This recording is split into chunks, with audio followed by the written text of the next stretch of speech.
Well, guys, now that it appears the weld is running okay, preliminary tests panned out well, so I actually got a little bit more serious about finding a replacement gun for it. Been stocking a few things on eBay and finally hit pay dirt today. So by next week, I expect to be taking delivery of a brand new Miller M25 mid gun, .035 to .045 gun. So apparently it's brand new, and the seller actually had one about a week ago that I was watching, and that one ended up going for about 128 bucks, and then like 18 bucks shipping to me. So that'd be $146 or so, which is still a really good price for a brand new genuine Miller M25 gun, apparently. But I decided to lay off on it because I wanted to make sure, I wasn't sure yet whether or not this was going to work, and also just hold out for a deal because I'm in no big hurry, and I saw a lot of other options out there. In particular, the ones that I kept seeing pop up were Bernard brand guns, which I went and checked online, and apparently those are really good guns. And there were a lot of them out there, brand new, that various sellers were offering, and I came close on a couple of those, bid on a few of those. Two of them, one seller had a 300 amp and a 400 amp, virtually identical Q guns, what Bernard calls their best of the best series of guns, and each of those sold for about $103 or $104.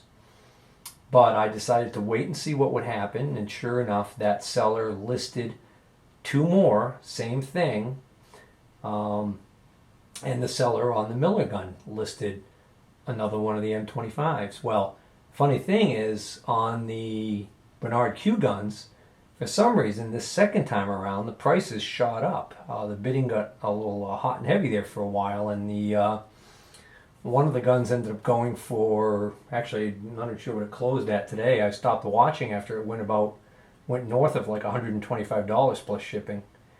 And the other interesting thing I thought was that the 400 amp gun, which if you buy them brand new, the 400 amp gun is a more expensive gun, was actually going for less. Apparently there's less of a demand for the 400 amp gun.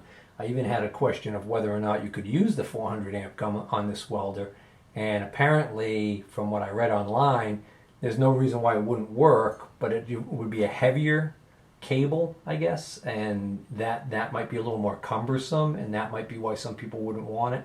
But I also saw a comment from a guy who said that he runs a 300 and a 400 on a couple of machines in his shop, and that when he switches from one to the other, he barely sees any difference in weight, that it doesn't really affect him. So, who knows?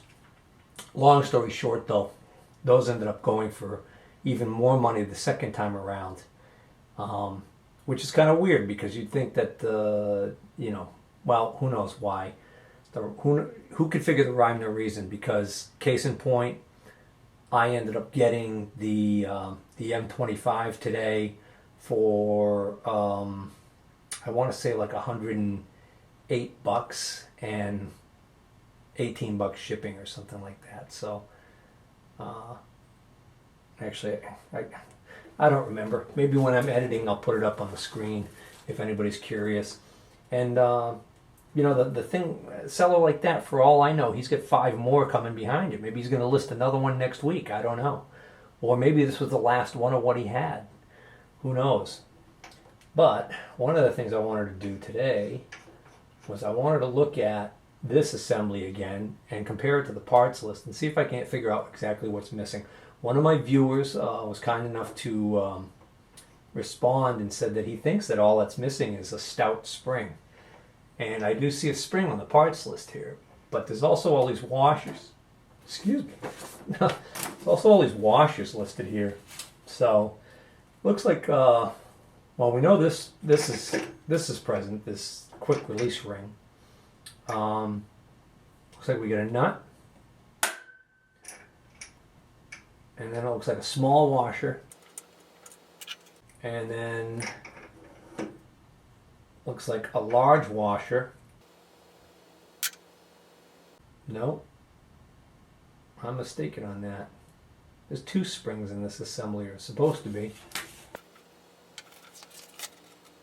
Number 8 is a large diameter spring, and number 6 is a, oh, that's a washer. Number 4 is a small spring.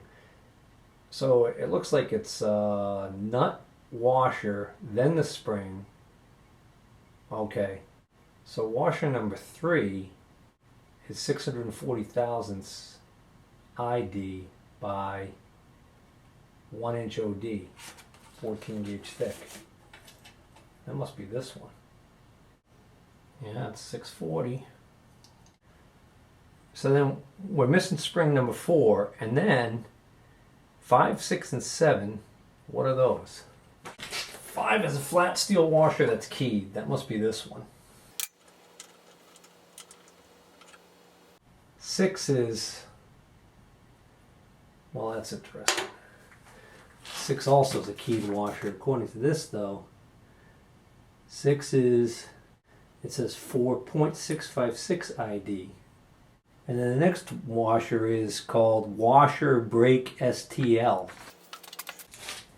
That must be, well, this is some sort of a friction material. And then we get another washer here. So this is actually different than what is showing on this.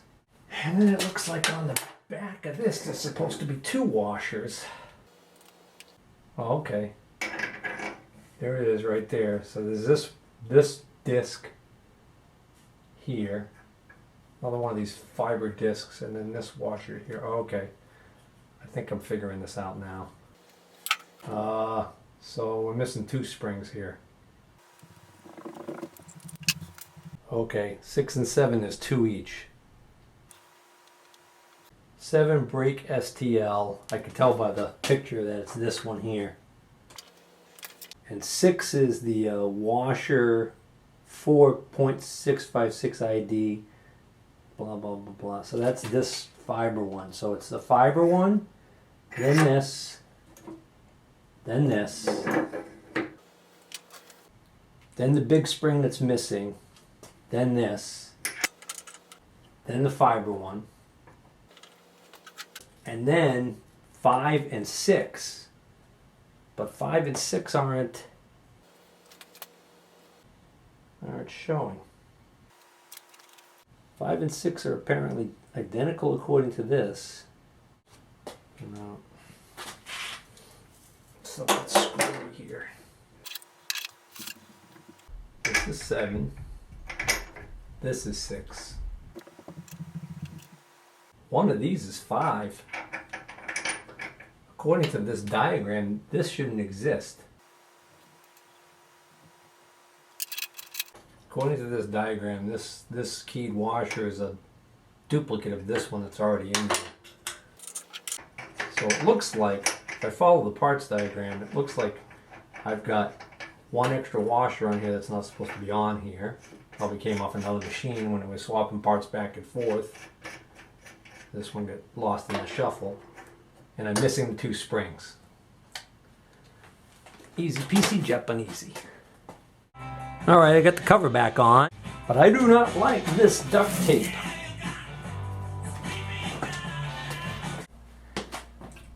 Oops, multi-purpose remover. This is good stuff for taking off tape residue. Had to shut off my shop radio. I just got notified today.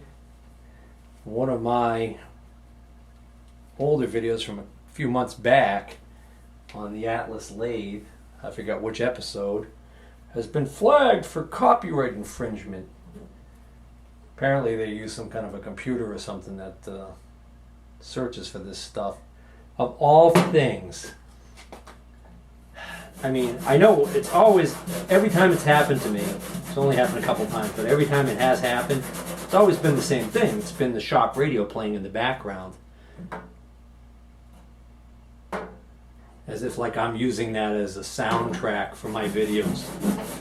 Give me a break, you know? But anyways, the song that was playing in the background is Aquarius. This is the dawning of the age of Aquarius, blah, blah, blah. Anybody know that song? I actually think that song is horrible, which makes it all the worse that they're flagging it for copyright infringement. So my video will not, that particular video, they've warned me, will not be available in certain countries unless I rectify the situation. So I'll probably just find the one little tiny section where they can hear that playing in the background, where there's stupid computers, robo lawyers, or whatever the heck it is, can hear that, pick that up, and I'll just mute the audio on that section. That's what I did last time. It's a lot easier than re-editing the whole thing and putting it back up again. Especially since by now it's already got, you know, who knows how many views and who knows how many thumbs up or thumbs down or whatever's. I just don't like the idea of having to pull it down completely, so we'll fix it. We being me and the mouse in my pocket. Oh, I probably shouldn't be a little overzealous there. Well, anyway, that is that's looking prettier than that ugly tape residue, right? I think. Can anybody tell me what this sticker means? It says RR and it's got an X and it's like a little shield.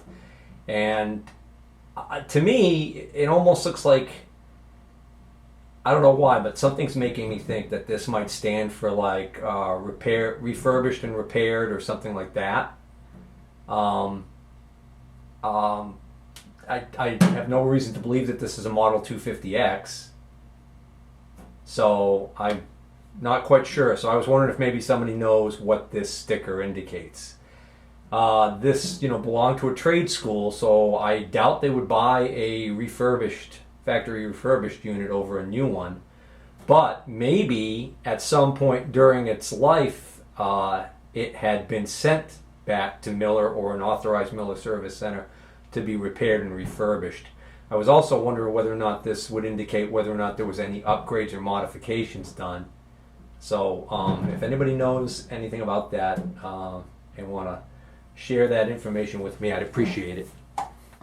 Well, I just checked, and the two springs that I need, part number 057543 and 057745, they're both available from Airgas.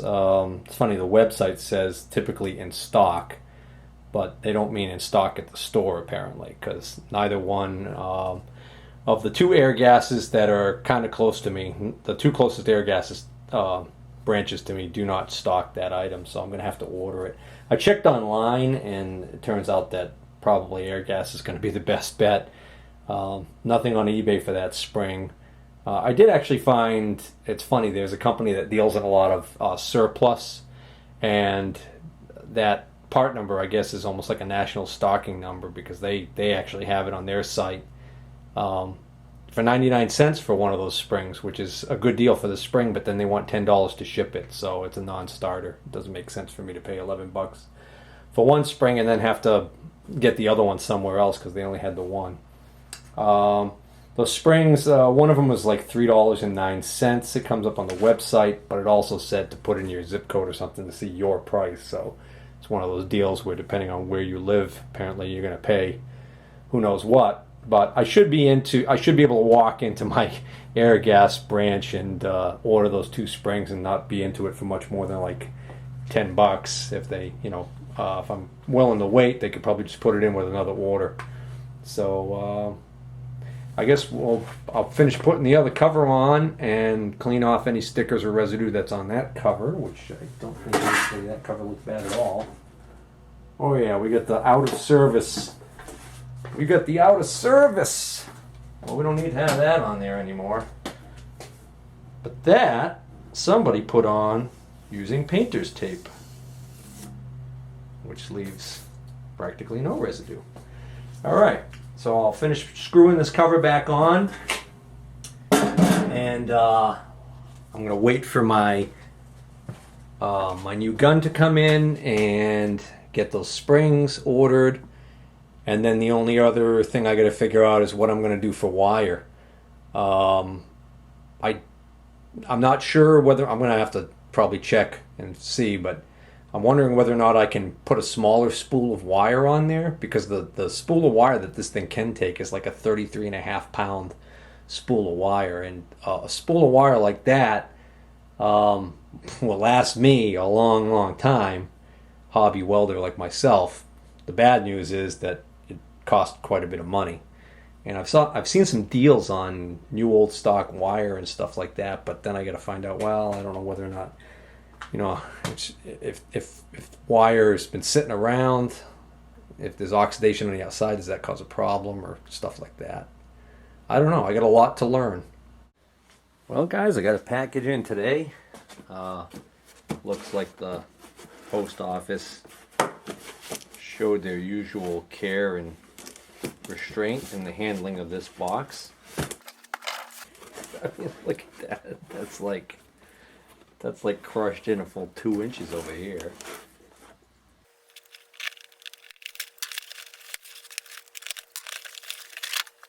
So the auction listing described this as a Miller M25 gun, new unused, with owner's manual and tips, and missing the original box. And I'm betting this was missing the original box because it probably came bundled with the welder, and maybe somebody upgraded the welder. Like, well, that's interesting. Look at that.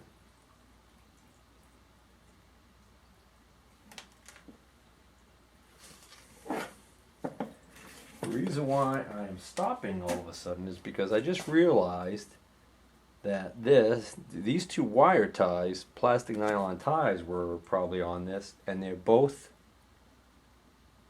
either broken or cut. I didn't see any slices in this box. I certainly didn't do that just now, cutting this little edge. You know, maybe they just broke in transit, but that's kind of weird. So let's see. I can see right there, there's the marks. There's what one of them was. I don't see any damage. Alright, so here's one still here. So this is... Damn it. Here's a menace. So this is a .035, .045 gun. So I'm a noob, but I think that means that the liner that's in here can be used for either .035 or .045 size wire, and that all you have to do to change the only thing you have to change on the gun, I think, is the tip, which is supposed to go down in here, I guess. And then I think this unscrews. Well, I probably should read the directions before I start messing with this. I think you unscrew this shield, and then you screw in one of these tips right here in there, depending on what size wire you're running. So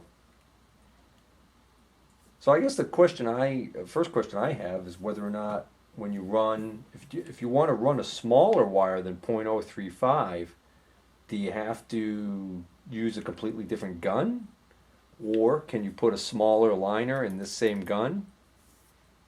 I don't know. But anyways, the good news is I got a gun, and I got a good deal on this off of eBay. So I'm going to have to get some of those little missing parts that I still haven't gotten for the welder, the tensioning springs for the spool of wire and that, and then I'm going to have to get some wire, and then that's really all I'll need to try this thing out. And then I guess this comes off, and then this must just stick in the thing there. Not quite sure. So here's a close-up look of the business end. That certainly looks like the correct little 2-pin connector for the trigger. And then on the end here, it's got this weird little deal here. And then there's these O-rings and these holes. This must be where the gas goes in.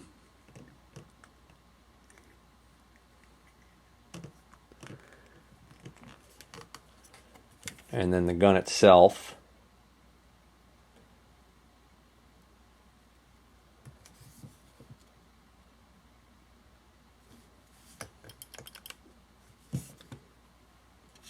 Now it's funny, I found this rolling around in the Welder when I bought it. It's a used tip by the looks of it. And now that I got the new tips in with the gun, this is so different.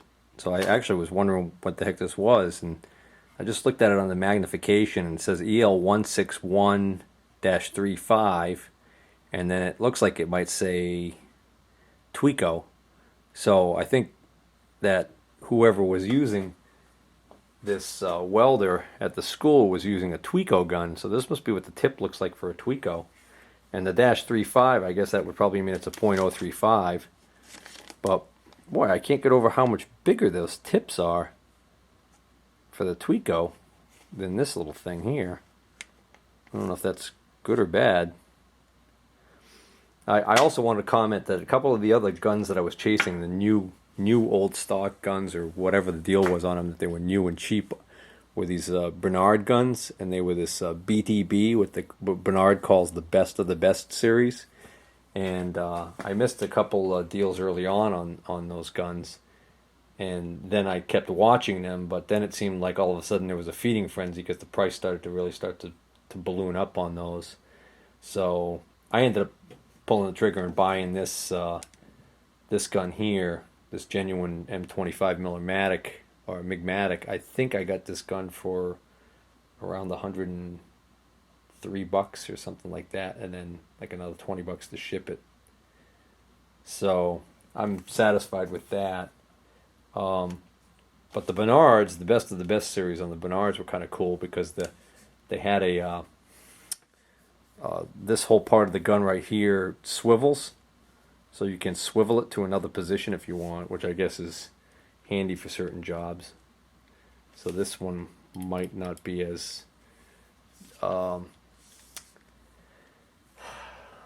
versatile as that one, but well, anyways, this should do fine for my purposes, considering first thing I got to do is teach myself how to MIG weld. Looks like maybe I've answered my own question here regarding using smaller wire in this gun.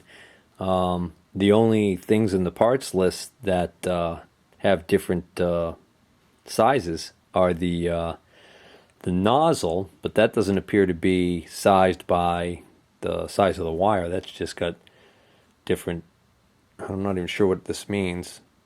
Orifice, ORF must be orifice, .500 orifice flush, .625 orifice, .125 recessed. So I'm assuming that means the orifice is 0.125 inches in from the edge.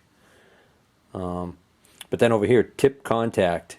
You can see the .045 and the .035, which came with it, but then you can also see you can buy the .030 and the .023. And then on this page, you can see the liners. We've got the liner We've got the one that's 0.035, 0.045, which is what this comes shipped with. But then there's also a liner for 0.030, 035, and then there's a liner for 0.023, 0.025. And then over here, this liner appears to be for aluminum wire by 10 feet. So I think what they're saying there is that if you put this liner in, that you can, and you're willing to deal with a short, well, wait a minute, why would you have, all right, this gun's 15 feet long. Why would you have a 10-foot aluminum, why would you have a 10-foot liner? Well, all right, there's another thing that I don't know. But if I get the gist of this, it means that if I want to invest in the liner and the other size tips, that I could run smaller wire on this machine.